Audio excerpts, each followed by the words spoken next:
డిస్లరీ వాడు, corporation MD, corporation సంబంధించిన వ్యవస్థలో ఉన్నవాళ్ళు, నీకు ఎవరైతే డిపోకి సంబంధించిన వాళ్ళు, ఎవరైతే షాపులో పనిచేస్తున్న వాళ్ళు, వీళ్ళందరూ సిండికేట్ అయిందనే కదా ఇప్పుడు చెప్తూ ఉంది.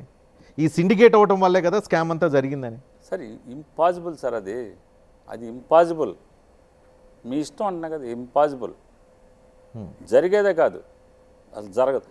కేవలం ఒకటే సార్, నారా చంద్రబాబు నాయుడు గారు లిక్కర్ ఎక్సైజ్ కేసులో, స్కిల్ స్కామ్ కేసులో, ఎక్సైజ్ కేసులో అంటే ఎట్లా అంటే ప్రభుత్వానికి రావాల్సినటువంటి రాబడి క్యాబినెట్ తీర్మానం లేకుండా ఉద్దేశపూర్వకంగా అది ప్రైవేటు వ్యక్తులకు చేరేలాగా నిర్ణయాలు తీసుకున్నారనేది ఒక కేసు, వేరేది ఇంకొక కేసు ఏదో ఉంది. ఈ ఎక్సైజ్ కేసుల్లో చంద్రబాబు నాయుడు గారు అంటే రెండోది ఏంటంటే అసలు చంద్రబాబు నాయుడు గారు చాలా ఎంత జాతకుడు అంటే ఆ కేసులో ఉన్న జైల్లో ఉండగానే ఈ లిక్కర్ కేసు కూడా బెయిల్ వచ్చేసింది. దాంతో అసలు ప్రపంచానికి ఎవరికి తెలియట్లా చంద్రబాబు అసలు లిక్కర్ స్కామ్లో ఉన్నాడని. చంద్రబాబు, కుల రవీంద్ర ఇద్దరు లిక్కర్ స్కామ్లో ముద్దాయిలు సార్ ఈరోజు బెయిల్ మీద బయట తిరుగుతున్నారు.